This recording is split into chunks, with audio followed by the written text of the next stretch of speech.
Yo, what is going on, guys? Welcome back to another video. So today I'm going to be taking a deep dive into Thorpe Park's future. Now, if you don't know what Thorpe Park is, it's a theme park in the UK, home to a lot of unique rides such as Classes, 10 looping roller coaster, world's first, of course, classic Merlin. If you don't know who Merlin are, they're one that owns Thorpe Park. They own things like Sea Life, London Eye, obviously Shrek Adventure, Alton Towers, Thorpe Park, Chessington, Legoland, all that sort of stuff. They own it. So today we're just going to be taking a quick look into what I could think to be coming to Thorpe Park in the next couple of years. So if you do go on to enjoy the video, make sure to like and subscribe. It will mean a lot to me, and also I'm getting my upload schedule back on track now. So if you're into stuff like this, definitely go back and look at my other videos as well as look to the future. So without further ado, let's do it. So the first thing we're going to talk about is something a little bit different. I don't think many people know about this, and it is another hotel coming to the park. Now, if you've been to a Merlin park before, you go to Thorpe Park regularly, you know that obviously they have the Thorpe Park Shark Hotel. By no means this is supposed to be a bad hotel. I'm just saying that there was planned to have another one. Now, in the end of year video or end of season video last year, we saw a camera pan into a certain spot on or around the island. Now, a lot of people thought, could this be a hint to a coaster? But no, people actually figured out where this exact spot was and figured out this is where plans were submitted ages ago to build another hotel. Now, this hasn't happened since. This hotel was supposed to be on a grander scale, supposed to be bigger than the Shark Hotel. So this is the reasons why I think this could be a really good addition to the park. Now, as you all know, if you've been to other Merlin parks such as Legoland, Alton Towers, Chessington, you know they have at least more than one hotel. And it's just to help accommodate guests when they come from far travels. Like for me, when I go up to Alton Towers, even though I don't stay in the Alton Towers hotel, I travel 3 hours to get to Alton Towers. So I'm lucky I only have to travel an hour to get to Thorpe Park. But for the sake of people coming down for ages, another hotel would be nice, especially as the Thorpe Park Hotel can get really busy and hard to book sometimes. Now, this isn't the only reason I believe this would be good for the park. It's because it will bring guest numbers back. People will want to stay in this new hotel, therefore book a weekend or a couple of days off work or school to go and enjoy the park. Now, obviously, with the Shark Hotel, it's supposed to be brilliant hotel. Obviously you get unlimited fast track to 11 o'clock, free breakfast, free parking. It just needs to be bigger. From what I've heard, the beds aren't supposed to be that bad. Obviously you wouldn't really see me staying in Luxon. I had to travel an hour, so if I'm going to go home and go back the next day, I'll probably just sleep at my house. But obviously, like I said, people that are travelling down a long time, it is really good for people to get them rewards for staying in the hotel. It'd just be nice if it was on a bigger, grander scale. So the next thing we're going to be talking about is something that's starting to emerge out the surface rumour-wise now, and that is a new coaster. Now, we haven't had at Thorpe Park a big new coaster since the Swarm in 2012. Now, that don't seem long ago thinking of it for me. When I look back and see how many years it's actually been, it's a really long time. Obviously, we've had Dan Brown's Ghost Train in the middle of that. I wouldn't really count that as an attraction, a big attraction at least. Obviously, it was a large sum of money to invest in, but it's not something I'd do every time I go to the park. Maybe odd once in a while I'd do that ride. Walking Dead ride, obviously we've got that last year. That's again another minor addition. Obviously that was a retheme to X. So that wasn't technically a completely new ride or attraction. It was built from the ground up. It was just rethemed and reused into something different. Now, I have done another video on this topic, and I will leave that in the link to the description below and also in the card. So if you want to check that out, I do bring up certain things such as themes, types of coasters, and areas and locations that, you know, the coaster could go in. So if you like that sort of stuff, definitely check that video out. I'm not going to go into it too much here, like I said, because I've done it in the other video.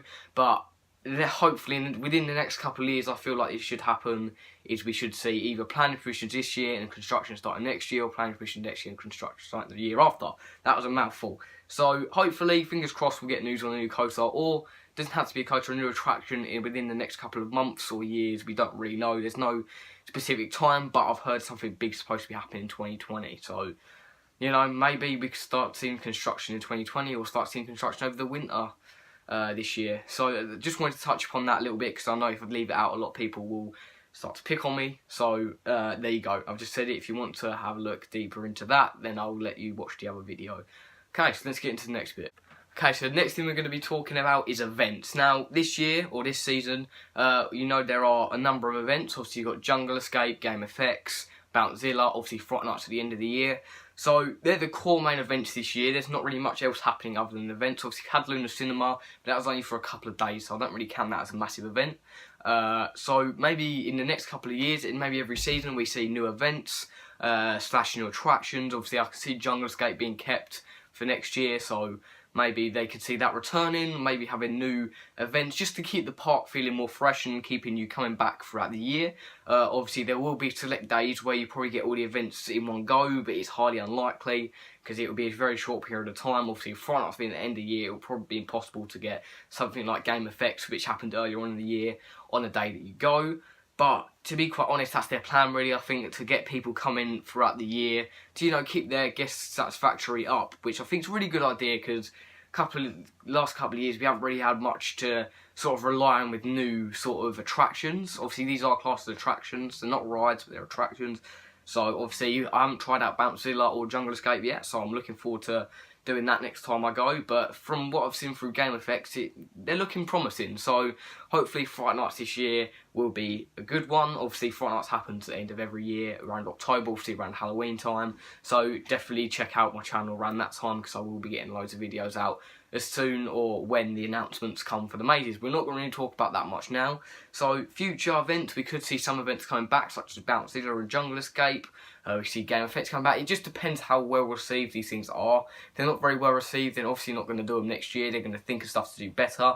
And I really feel that's something THORPE Park is trying to strive to achieve.